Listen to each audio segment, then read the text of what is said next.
Esta tarde, en el gran comedor de Palacio de Gobierno, 19 personas juramentaron como ministros del primer gobierno de Keiko Fujimori.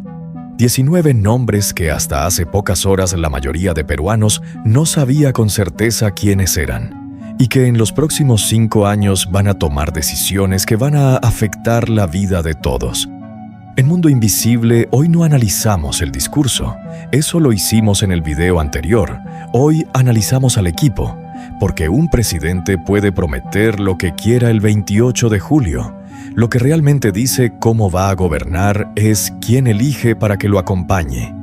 Estos son los ministros de Keiko Fujimori, y esto es lo que nos dicen sobre el gobierno que viene. Capítulo 1. El Premier, el partido en el centro. El primero en jurar fue Luis Fernando Galarreta Velarde, presidente del Consejo de Ministros. Y esa decisión que Keiko anunció el día antes de asumir fue la primera señal clara sobre cómo va a funcionar este gobierno. Galarreta no es un tecnócrata, no es un perfil independiente que llegó desde la academia o el sector privado. Es un político de toda la vida, con más de 20 años dentro del aparato de Fuerza Popular. Fue congresista múltiples veces. Fue presidente del Congreso entre 2017 y 2018 y es el secretario general del partido. Es, en pocas palabras, el hombre de mayor confianza política de Keiko Fujimori dentro de la organización. Que el Premier sea ese hombre manda un mensaje muy concreto. Este gobierno va a estar coordinado directamente con el partido. Eso tiene ventajas: coherencia interna, disciplina y la capacidad de mover rápido cuando necesite respaldo político. Pero también tiene un costo que los propios analistas ya están señalando. Cuando el Premier es el jefe del partido, la línea entre decisión técnica y decisión política se vuelve muy difícil de distinguir. La propia Keiko lo resumió así en la conferencia de prensa donde lo presentó. Le he pedido al señor Galarreta que lidere un gabinete unido, que trabaje con sentido de urgencia, que escuche a la ciudadanía y que su gestión se mida por los resultados. Contará con mi confianza, con mi respaldo, pero también con mi exigencia. Queda por ver si esa exigencia se aplica también cuando los resultados no llegan. Uico, capítulo 2, Economía. El nombre que tranquilizó a los mercados. Si hay un nombramiento en este gabinete que generó alivio inmediato en el sector empresarial y financiero, es el de Elmer Cuba Bustamante en el Ministerio de Economía y Finanzas. Cuba es economista, socio fundador de Macroconsult y uno de los analistas económicos más respetados y citados del país desde hace décadas. No es un político, no es un militante de Fuerza Popular. Es un técnico con trayectoria sólida, conocido por sus análisis rigurosos sobre política fiscal, crecimiento económico y mercado laboral. Su llegada al ministerio más importante del gabinete después de la presidencia del Consejo de Ministros es una señal clara de que Keiko quiere separar la conducción económica de la política partidaria. Los mercados lo leyeron así desde que su nombre se filtró como favorito. El tipo de cambio se mantuvo estable y la Bolsa de Lima tuvo una jornada positiva en los días previos al cambio de mando. El desafío que tiene Cuba encima es enorme. Llega con un Perú que creció apenas 2.7% en 2025, con una brecha fiscal que necesita cerrarse sin comprometer la inversión pública, y con la amenaza concreta del fenómeno El Niño que puede golpear los ingresos fiscales justamente cuando más se van a necesitar. La pregunta que los especialistas ya se hacen es si va a tener la independencia suficiente para tomar las decisiones difíciles cuando choquen con los intereses políticos del partido que lo puso ahí. Capítulo 3. Interior y Defensa. La apuesta por la mano dura. Para las dos carteras más vinculadas a seguridad, Keiko eligió perfiles de línea dura con trayectoria castrense. En el Ministerio del Interior llegó el general en retiro César Astudillo Salcedo. Astudillo fue jefe del Comando Conjunto de las Fuerzas Armadas entre 2018 y 2021 y antes comandante general del Ejército. Es un hombre del aparato militar con experiencia en inteligencia y en operaciones de seguridad. En el Ministerio de Defensa llegó Rafael Belaúnde Llosa, ingeniero y empresario con trayectoria en gestión y energía, sin perfil político marcado. La combinación dice algo concreto.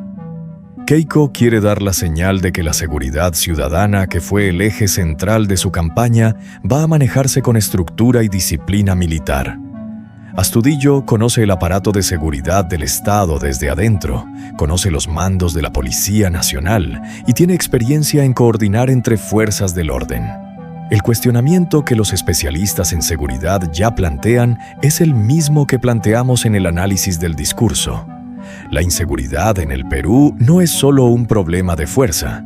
El Tren de Aragua y las organizaciones de extorsión que operan en Lima y el norte del país tienen raíces que van más allá de la capacidad operativa policial. Penetran instituciones. Tienen conexiones que requieren reformas de fondo, no solo más efectivos en las calles. Si Astudillo llega con esa visión de reforma institucional, tiene potencial. Si llega solo con la visión del operativo, los resultados van a ser limitados. Capítulo 4. Justicia. El nombre más interesante del gabinete. Este es el nombramiento que más conversación va a generar entre los que siguen la política peruana de cerca, aunque en los medios mainstream no haya tenido tanto titular. Ernesto Álvarez Miranda llega al Ministerio de Justicia con un perfil que pocos pueden cuestionar técnicamente. Abogado constitucionalista, expresidente del Tribunal Constitucional. Es uno de los juristas más respetados del país en materia de derecho constitucional. Pero hay un dato de contexto que el espectador informado no puede ignorar. Fue el Tribunal Constitucional, la institución que él presidió, el que en 2024 archivó el proceso penal contra Keiko Fujimori por el caso Cócteles, al determinar que el tipo penal aplicado no correspondía al momento de los hechos.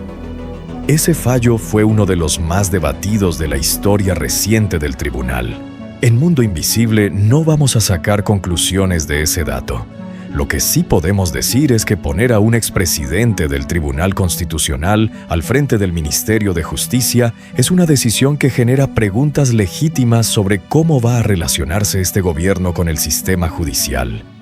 Y que la respuesta a esas preguntas no va a estar en el discurso del 28 de julio, sino en las decisiones concretas de los próximos meses.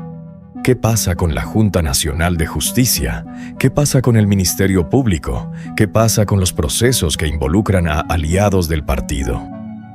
Capítulo 5. Educación. El regreso de un nombre conocido y polémico. José Antonio Chang Escobedo vuelve al Ministerio de Educación. Y para quienes lo recuerdan, ese nombre trae memoria inmediata. Chang fue ministro de Educación durante el segundo gobierno de Alan García, entre 2009 y 2011.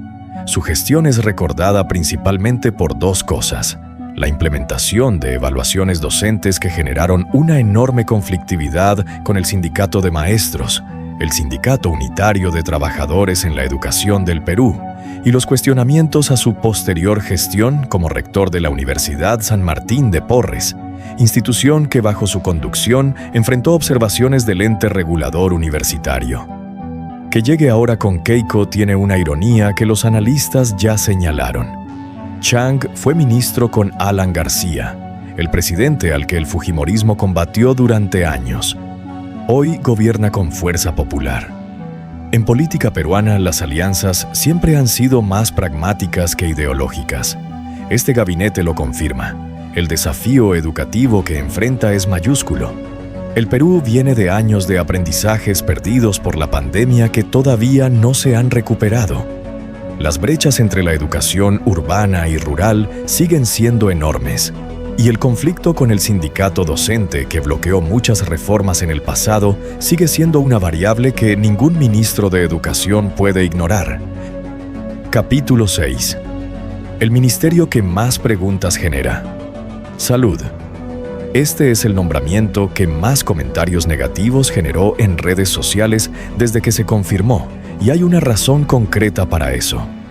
Luis Williams Dyer Fernández llega al Ministerio de Salud con un perfil que no es el que usualmente se asocia a esa cartera.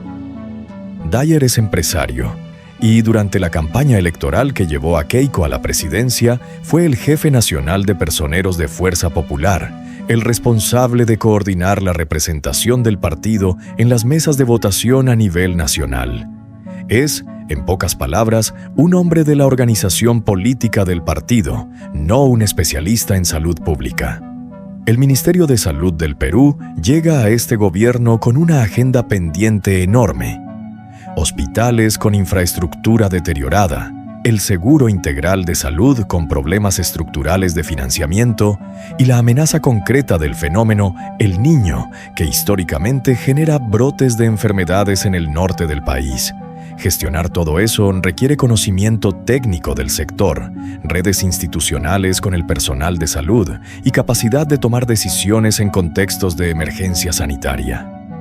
Que Keiko haya elegido para esa cartera a un hombre de partido sin ese perfil técnico es una decisión que la propia presidenta va a tener que explicar con resultados, porque la salud es el ministerio donde los errores de gestión se miden en vidas, no en puntos porcentuales.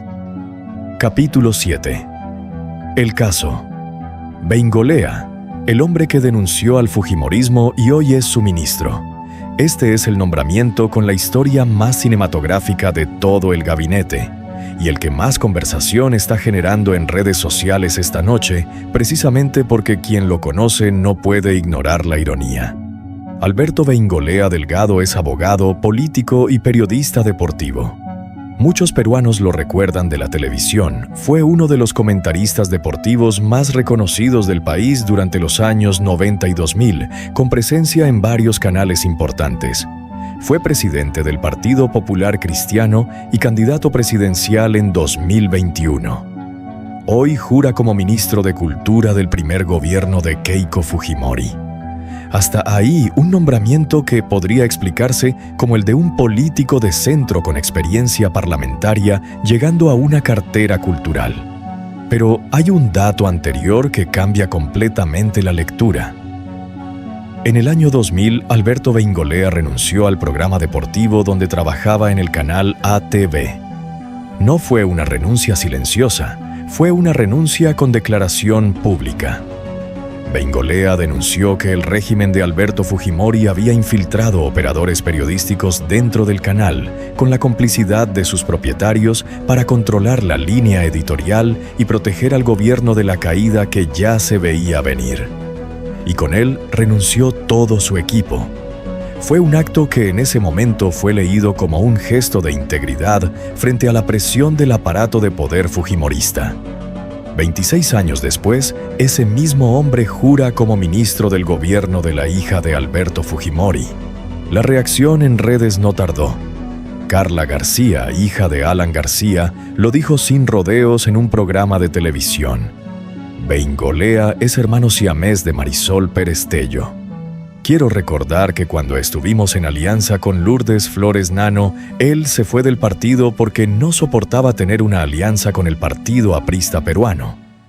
¿Y sí soporta ser ministro de la señora Fujimori? En política peruana, las alianzas siempre han sido más pragmáticas que ideológicas. Bengolea no es el único en este gabinete cuya trayectoria previa no parecía apuntar hacia el fujimorismo. Rafael Rey en Transportes fue ministro con Alan García.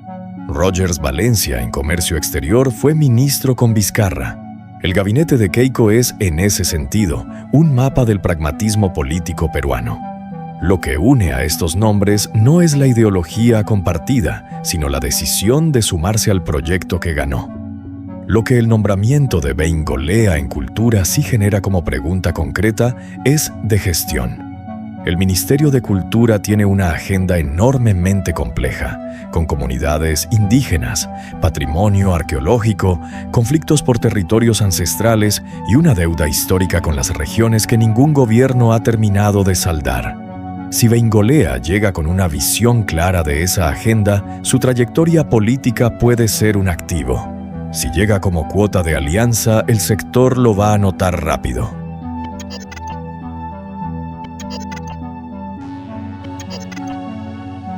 19 ministros, algunos con trayectorias técnicas sólidas que dan señales positivas, otros con perfiles que generan preguntas legítimas, y una mezcla de lealtades políticas, pragmatismo y apuestas que todavía no se sabe si van a funcionar. Lo que este gabinete dice sobre el gobierno que viene es esto: Keiko Fujimori quiere transmitir seriedad económica con Elmer Cuba, quiere transmitir mano dura en seguridad con Astudillo, quiere transmitir solidez jurídica con Álvarez Miranda y quiere tener al partido en el centro del poder con Galarreta como premier. Si esa combinación funciona, el Perú va a tener 5 años de estabilidad que hace mucho tiempo no tiene.